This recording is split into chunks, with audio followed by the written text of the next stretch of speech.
आज आपण बनवणार आहोत कोशिंबीर. त्याच्यासाठी थोडीशी कोथिंबीर, टमाटर, पत्ताकोबी, मिरची, कांदा, काकडी सर्व घ्यायचं चिरून.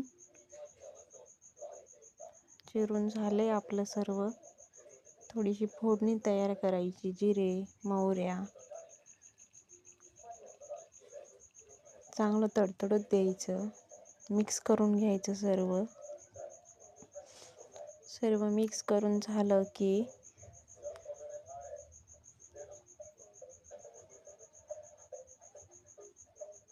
आपल्याला टाकायचं त्याच्यात दही.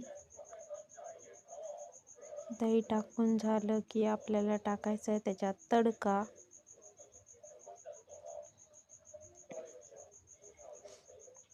मिक्स करून घ्यायचं त्याला छान.